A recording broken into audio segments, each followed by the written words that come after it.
स्वागत है आप सबका। मेंसुरेशन के सीरीज़ में आज हम पढ़ेंगे वृत्तखंड के बारे में, जिसे हम कहेंगे सेक्टर ऑफ सर्कल।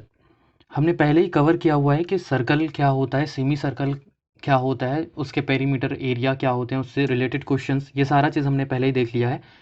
अब हम देखेंगे उस सर्कल के या उस वृत्त के खंड के बारे में। अगर कोई एक खंड दे दिया जाता है जो कि इरेगुलर वे पे हो, तो वहाँ पर उसका हम पेरीमीटर एरिया हम किस तरीके से कैलकुलेट करेंगे। हम सबसे पहले बात करेंगे कि यदि एक सर्कल है हमारे पास,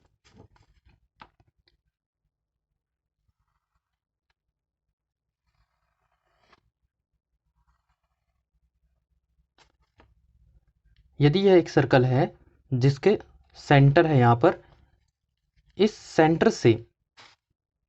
सेंटर से यदि हम एक रेखा खींचे जो कि इसका रेडियस होगा, और वैसे ही हम इस तरीके से एक और रेखा खींचे जो कि इसका रेडियस होगा, ये भी इसका एक रेडियस है, ये भी रेडियस है। कंप्लीट की यदि हम बात करते तो ये एक सर्कल है, लेकिन हम पर्टिकुलर सिर्फ इतने की बात करें, मीन्स हम बोलेंगे ये है ए बी सी। तो हम इस ए बी सी, ये जो सैडेड पोर्शन है, यदि हम इसका बात करें तो हम इसे कहते हैं सेक्टर ऑफ सर्कल या फिर वृत्त खंड। मीन्स एक जो वृत्त दिया जाएगा उसका हम एक चाप कहीं से भी, एक खंड हम कहीं से भी काट लेते हैं और उसको ही हम बोलेंगे वृत्त का खंड। हमें ये तो समझ में आ रहा है कि अगर कंप्लीटली सेंटर से, ध्यान रखेंगे, ये जो इसका पेरीमीटर वाला जो लाइन होता है, जो सर्कमफ्रेंस वाला, ये बाहरी सतह को मिलाकर सेंटर से जोड़ने वाली रेखाओं के बीच में जो जो सतह बन रहा है, इसको ही हम सेक्टर ऑफ सर्कल बोलेंगे। मीन्स कभी ऐसा दिया हो,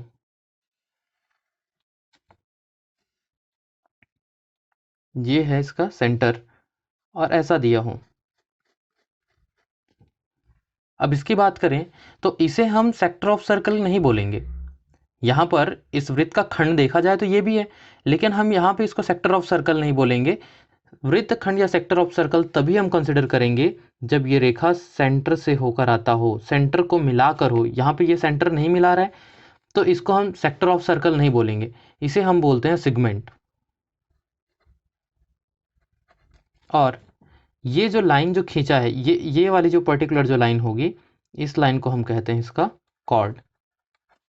मीन्स हम ये कह सकते हैं कि एक सर्कल में इसको दो भागों में विभाजित करने के लिए हम कहीं पर भी यदि हम एक रेखा खींचते हैं, चाहे हम इसकी बात करें, चाहे हम इसकी बात करें, चाहे हम इसकी बात करें, तो ये जितनी भी चीज़ें हैं, लाइन 1, लाइन 2, लाइन 3, ये सारे हमारे क्या कहलाएंगे, कॉर्ड कहलाएंगे।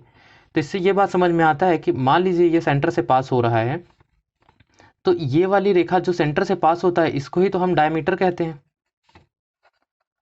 इसे ही हम हिंदी में व्यास कहते हैं। तो इससे ये बात समझ में आता है कि कॉर्ड जो होगा, इसका सबसे बड़ा कॉर्ड यहीं पे बनेगा। तो जो सबसे बड़ा कॉर्ड जो होता है वही सर्कल का डाया होता है। मीन्स हम डायरेक्ट ये कह सकते हैं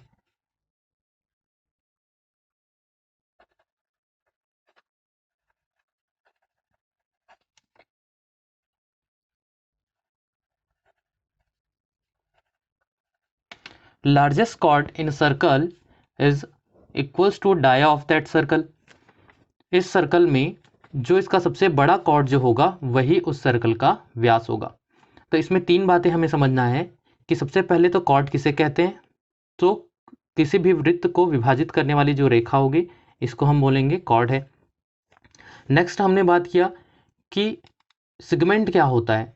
यदि ये जो कॉर्ड है जो इस सर्कल को विभाजित करता है दो भागों में, तो इससे जो एरिया जो बचता है, चाहे हम इधर की बात करें या इधर की बात करें, हम इसको माइनर सेक्शन बोलेंगे क्योंकि छोटा वाला है, तो ये माइनर सेगमेंट हो जाएगा। और अगर इधर की बात करें, ज़्यादा बड़ा एरिया है, तो इसको हम मेजर सेगमेंट बोलेंगे।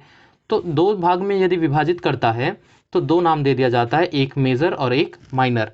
यदि हम यहाँ की बात करते हैं या इसको हम दो भाग में यदि हम देखें, तो एक हो जाता है हमारा मेजर और दूसरा हो जाता है माइनर। तो दो सेगमेंट बनते हैं, मेजर सेगमेंट और माइनर सेगमेंट। जैसे कि यहाँ पे हम बात करें तो ये माइनर सेगमेंट होगा। तीसरी चीज़ हमें जो जानना था वो है वृत्तखंड। वृत्तखंड के लिए मैं फिर से कह रहा हूँ कि इसमें इसका जो परिधि वाला जो क्षेत्र रहता है, ये इसके साथ साथ सेंटर को मिलाने वाली रेखा होनी चाहिए। अब ऐसा जैसा कि आप पिज़्ज़ा खाते हैं, जो स्लाइस उसमें जो आप काटते हैं, बस वैसा ही जो एक पीस जो आप उठाते हैं वही है सेक्टर ऑफ सर्कल। शायद इससे आपको ज़्यादा समझ में आए। अब हमें ये जानना है इसमें कि सेक्टर ऑफ सर्कल दिया जाएगा तो उसमें ये जो लेंथ जो है ए से बी तक का, वो हम कैसे निकालेंगे। आपने कंप्लीट सर्कल के लिए देखा था कि पेरीमीटर यदि आपको निकालना होता तो आप निकालते थे सीधा सीधा 2πr। कंप्लीट सर्कल की बात करें तब, ये कंप्लीट सर्कल के लिए वो क्या होता था, ये पूरा लंबाई बताता था, लेकिन हमें तो सिर्फ इतना लंबाई जानना है। अब क्या करें,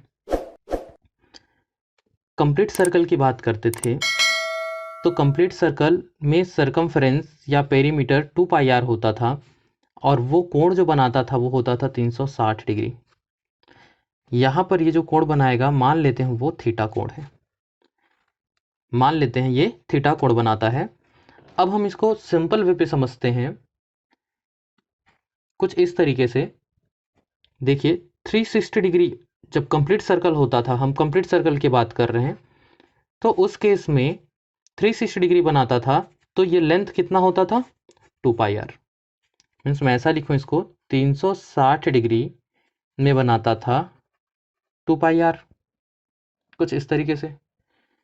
तो यदि मुझे थीटा डिग्री पे चाहिए, या मैं ये कहूँ कि यदि 360 डिग्री के लिए इतना, तो 1 डिग्री के लिए कितना बनाएगा 2πr upon 360।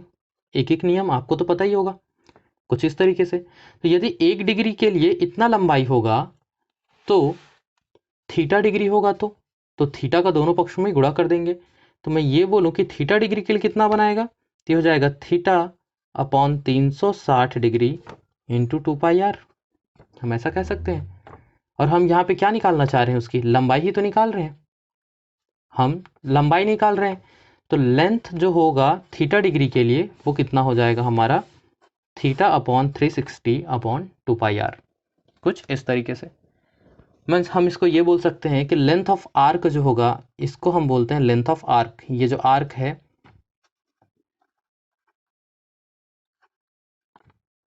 Length of arc A B को बोलेंगे, length of arc A B is equals to हो जाएगा, हमेशा आपको क्या करना है, जितने थीटा के लिए आपको निकालना है वो थीटा आपको पता होना चाहिए, बटा कुल का एंगल कितना होता है 360, और 360 के लिए लेंथ कितना होता है 2πr।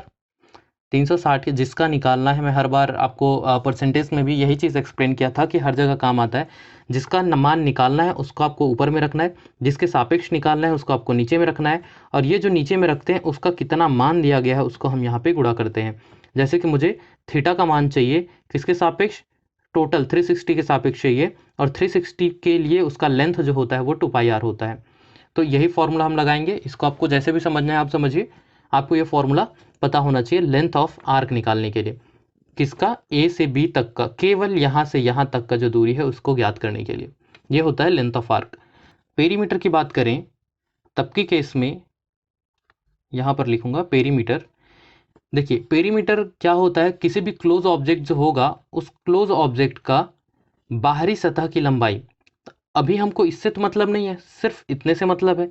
तो क्या होगा, ये लंबाई ए से बी का, फिर बी से सी का, और सी से ए तक का, यही होगा इसका perimeter. A B plus B C plus C A, ये हो जाएगा इसका पेरीमीटर। तो ए बी जो होगा हमारा, ये फॉर्मूला मिल गया है, ये हमें मिल गया कि इसका फॉर्मूला क्या होता है लेंथ ऑफ आर्क का। मान लीजिए मैं इसको एल से रिप्रेजेंट करता हूँ, तो मैं इसको एल लिख दिया। अब देखते हैं बी सी और सी ए ये दोनों क्या होंगे, रेडियस है, तो plus R, so which is equals to L plus 2r। तो ये हो जाएगा perimeter of sector of circle. किसी भी वृत्तखंड का यदि हमें परिमाप ज्ञात करना होगा तो हम सबसे पहले लेंथ ऑफ आर्क निकालेंगे, प्लस उसके त्रिज्या का 2 बार गुणा करके, या उसका डाया का हम उसमें जोड़ देंगे, तो इससे हमको मिल जाएगा इसका पेरीमीटर। नेक्स्ट हमें जानना है क्षेत्रफल क्या होगा, एरिया इज इक्वल्स टू, तो जैसे मैंने आपको अभी बताया था लेंथ ऑफ आर्क के लिए, वैसे ही जितने का क्षेत्रफल आपको निकालना है बटा जितने के सापेक्ष आपको निकालना है। और 360 के लिए एरिया का फॉर्मूला क्या होता है, पाई आर स्क्वायर। सिंपली हम यही जानते हैं कि 360 अगर कंप्लीट सर्कल की बात करें तो कंप्लीट सर्कल के केस में क्षेत्रफल का फॉर्मूला यही होता है पाई आर स्क्वायर। तो इस सेक्टर ऑफ सर्कल का यदि मुझे क्षेत्रफल चाहिए होगा तो इसका जितना कोण होगा उतना कोण बटा 360, क्योंकि पूरे सर्कल का 360 होता है और सर्कल का पूरे सर्कल का जो क्षेत्रफल होता है पाई आर स्क्वायर होता है। तो आप यहाँ पे पाई आर स्क्वायर रखेंगे तो ये हमको फॉर्मूला मिल जाएगा area of sector of circle का। तीन चीज़ें आपको ध्यान पे रखना है, length of arc, perimeter and area of sector of circle. अगला क्वेश्चन देखते हैं। Find the perimeter and area of sector of circle of radius 7 centimetre and it's angle is 120 degree. बहुत ही आसान सा सवाल है। क्वेश्चन में आपको क्या पूछ रहा है, पहला तो पेरीमीटर पूछ रहा है, दूसरा बोल रहा है एरिया किसका, सेक्टर ऑफ सर्कल का। सेक्टर ऑफ सर्कल कैसे बनता है आपको पता है, सेक्टर ऑफ सर्कल आप जब भी बनाएंगे ये कुछ ऐसा बन जाएगा, ये एक एंगल होगा जो कि हमको 120 डिग्री दिया हुआ है, ठीक। ये हो गया आपका सी, ए और बी। तो ये है हमारा सेक्टर ऑफ सर्कल, एक वृत्त का खंड। इसका हमें निकालना है परिमाप, इसका हमें निकालना है एरिया, जबकि हमें सिर्फ ये पता है कि इसका जो रेडियस है ये दिया है 7 सेंटीमीटर। तो आपको पता है कि ये और ये तो रेडियस होते हैं हमेशा, तो वो भी साथ होगा और ये भी साथ होगा। एंगल दिया हुआ है आपको 120 डिग्री, सारा चीज़ तो दिया हुआ है, आपको सिर्फ फॉर्मूले लगाने हैं, आपका आंसर आ जाएगा। वो किस तरीके से, सबसे पहले हम देखेंगे पेरीमीटर क्या होता है। पेरीमीटर के लिए हमने फॉर्मूले में देखा था कि लेंथ ऑफ आर्क चाहिए, ये प्लस ये प्लस ये, तो ये कैसे निकालेंगे। तो इसके लिए हमारा फॉर्मूला होता है L इज इक्वल्स टू, इसको हम क्या बोलेंगे, length of arc A B. तो इज इक्वल्स टू जितने के लिए निकालना है 120 डिग्री के लिए निकालना है, किसके सापेक्ष, 360 के सापेक्ष। और 360 के केस में पेरीमीटर क्या होता है, 2 पाई आर होता है। तो यहाँ पे वैल्यू पुटअप करेंगे 2 पाई आर, तो विच इज इक्वल्स टू, यहाँ से हम इसको सिंप्लीफाई करेंगे तो 1/3 into 2 into 22/7 into R, R का वैल्यू दिया हुआ है हमको यहाँ पे 7। तो इस तरीके से हम इसको सिंप्लीफाई करेंगे और ये हमको मिल जाएगा 14.67 सेंटीमीटर, क्योंकि रेडियस हमारा सेंटीमीटर में दिया हुआ था।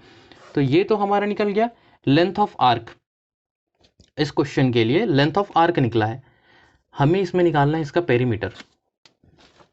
पेरीमीटर के लिए हमें पता है P for perimeter, perimeter is equals to length of arc plus 2 times radius, ये वाला और ये वाला, विच इज इक्वल्स टू, ये मिला हमें 14.67 प्लस 2 इंटू 7, और सारा वैल्यू किस में होगा, सेंटीमीटर में। कुछ इस तरीके से इसको सिंप्लीफाई करेंगे, सिंप्लीफाई करने से हमको ऐड करने से ये टोटल वैल्यू मिल जाता है 28.67 सेंटीमीटर। तो ये हो जाएगा perimeter of sector of circle, means उसका परिमाप निकल गया। दूसरा हमें इसमें ज्ञात करना है इसका क्षेत्रफल, एरिया भी निकालना है हमें। एरिया के लिए मैंने आपको बताया फॉर्मूला हमारा क्या था, जितने के लिए 120 डिग्री के लिए निकालना है, तो 120 डिग्री के लिए निकालना है तो ऊपर किसके सापेक्ष, 360 डिग्री के सापेक्ष। और 360 अगर होता, मतलब कंप्लीट जब सर्कल होता, तो एरिया का फॉर्मूला क्या होता है, पाई आर स्क्वायर, कुछ ऐसा ही। वैल्यू यदि हम पुटअप करते हैं तो हो जाएगा 1/3 इंटू 22/7, और रेडियस हो जाएगा 7 इंटू 7, 2 बार, क्योंकि यहाँ पे रेडियस का स्क्वायर करते हैं, which is equals to, simplify करने से हमको आंसर मिलेगा 51.33 सेंटीमीटर स्क्वायर, क्योंकि ये भी सेंटीमीटर ये भी सेंटीमीटर, एरिया हमेशा हमारा स्क्वायर में होता है, आपको पता है। तो ये हो जाएगा इसका एरिया। बहुत ही आसान था, आपको समझ में आया होगा। अगले क्वेश्चन की ओर बढ़ते हैं। Find the radius of circle if angle is 60 degree and the area of sector of circle is 44 centimetre square. Question ध्यान से, क्वेश्चन में ये बोल रहा है कि रेडियस ऑफ सर्कल हमको निकालना है, रेडियस फाइंड करना है, यदि एंगल दिया है 60 डिग्री, मीन्स वही सेक्टर ऑफ सर्कल की बात कर रहा है, तो एक सेक्टर ऑफ सर्कल कुछ ऐसा बना लेंगे, ये होगा, ये एंगल हमें दिया हुआ है 60 डिग्री, यहाँ पे ये रेडियस नहीं पता जो हमें निकालना है, और यहाँ पे बोल रहा है कि एरिया जो है, इसका एरिया है ये 44 सेंटीमीटर स्क्वायर दिया हुआ है। तो सबसे पहले जो दिया है हम उसी से शुरुआत करते हैं। सेक्टर ऑफ सर्कल के लिए एरिया का फॉर्मूला क्या होता है, तो एरिया निकालने के लिए हमें पता है जिसके लिए निकालना है बटा जिसके सापेक्ष निकालना है, मीन्स 60 डिग्री का निकालना है 360 के सापेक्ष, और 360 के लिए एरिया का फॉर्मूला क्या होता है, पाई आर स्क्वायर। और इतने का ही मान तो ये दिया है 44 सेंटीमीटर स्क्वायर। क्लियर है। अब इसमें क्या सारा चीज़ तो नोन है, सिर्फ आर ही तो अननोन वैल्यू है। सब चीज़ को ट्रांसफर करेंगे, ट्रांसफर करके हम वैल्यू सीधा कैलकुलेट करते हैं। R square is equals to 44 divided by, यहाँ से ये 1/6 हो जाएगा तो 6 यहाँ मल्टीप्लाई होगा, और ये पाई 22/7, तो ये वाला 7 आ जाएगा ऊपर में। इसको सिंप्लीफाई करेंगे, ये हमको मिलता है 274.91, ये है R square is equals to, और ये इधर क्या है सेंटीमीटर स्क्वायर, ये वैल्यू मिल रहा है।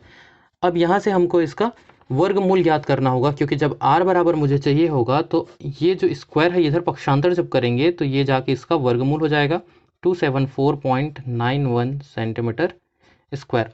अब आपको पता है कि दशमलव वाली संख्याओं का वर्गमूल कैसे ज्ञात करते हैं, पहले ही हमारा वीडियो अपलोडेड है, आपने वहाँ से देखा हुआ है, तो उम्मीद है आपको ये आता है कि किस तरीके से निकालना है।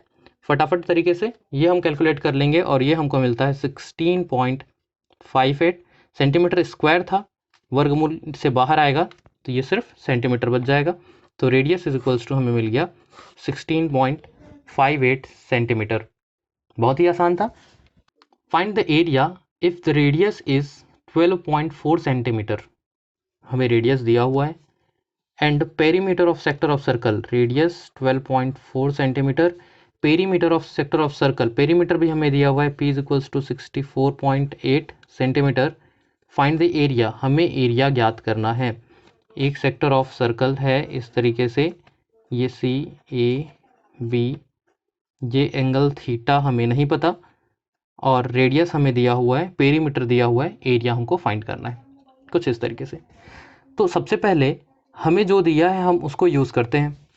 क्या दिया है, पेरीमीटर। पेरीमीटर का फॉर्मूला हमें पता है कि p इज इक्वल्स टू होता है l length of arc plus 2 times r। यहाँ से r का वैल्यू तो हमें दिया हुआ है, पेरीमीटर हमें दिया हुआ है, तो ये पुटअप करेंगे 64.8 centimetre is equals to length हमें दिया हुआ है, जहाँ पर हमको नहीं पता, और रेडियस है 2 इंटू आर का वैल्यू 12.4 सेंटीमीटर। ये सारे नोन वैल्यू है, सिर्फ अननोन क्या है, l, तो ट्रांसफ़र कर देते हैं। ट्रांसफ़र करने से हमको डायरेक्ट यहाँ पे l का वैल्यू मिल जाएगा, और ये मिलता है हमें 40 सेंटीमीटर। ये निकल गया इसका length, means arc of circle मिल गया। अब हम देखते हैं, जब l मिल गया, r पता है, मीन्स हमें ये वाला वैल्यू पता है, ये r हमें पता है, तो हमें क्या चाहिए, एरिया तो चाहिए। और एरिया के लिए फॉर्मूला के केस में क्या मिलता है, हमें ये वाला थीटा चाहिए होता है। हम जो फॉर्मूला जानते हैं उस हिसाब से बहुत ही ज़्यादा इंपॉर्टेंट है। एरिया इज इक्वल्स टू हम लिखते हैं theta upon 360 into pi R square, ये ऐसा होता है। यहाँ पे हम ये देखते हैं कि थीटा अपॉन 360, और इसी के साथ मान लीजिए मैं 2 का ऊपर में मल्टीप्लाई करूँ और 2 का डिवाइड कर दूँ, सेम चीज़ ऊपर नीचे मल्टीप्लाई डिवाइड कर सकते हैं, तो ये क्या ऐसा लिख सकते हैं, theta upon 360 into 2 pi R, ये पाई यहाँ से एक आर और ये 2, और इसके साथ क्या बच जाएगा, यहाँ पर का एक आर और ये वाला 2, ऐसा मैंने सिर्फ इसको आगे पीछे करके लिखा। तो ये जो होता है इसको ही तो हम एल बोलते हैं हमारे फॉर्मूले के हिसाब से, तो this much equals to L into R by 2, ये हो जाएगा एरिया का एक और फॉर्मूला। बहुत इंपॉर्टेंट है, आपको याद रखना है कि area is equals to L into R by 2। L आपको पता है, आर आपको पता है, डिवाइडेड बाई 2 करना है, डायरेक्ट आंसर हमारा आ जाएगा। Area is equals to L है हमारा 40 सेंटीमीटर, रेडियस है हमारा 12.4 सेंटीमीटर, तो ये दोनों का स्क्वायर हो जाएगा डिवाइडेड बाई 2, एंड सिंप्लीफाई करेंगे हमें मिलेगा 248 सेंटीमीटर स्क्वायर। उम्मीद है आपको ये समझ में आया होगा। बहुत ही आसान है लेकिन बहुत ही ज़्यादा इम्पॉर्टेंट है। आपको ये चीज़ें फर्स्ट ईयर के जो बच्चे हैं उनके साथ साथ सेकंड ईयर वाले स्टूडेंट लोग को भी ये सारी चीज़ें जानना पड़ेगा, क्योंकि आपके में भी मेंसुरेशन का इससे हायर वर्जन है, जिसके बारे में जहाँ पे आपको ये सारे फॉर्मूले, ये सारे कॉन्सेप्ट आपको यूज़ करने पड़ेंगे। तो अभी के लिए बस इतना ही, धन्यवाद।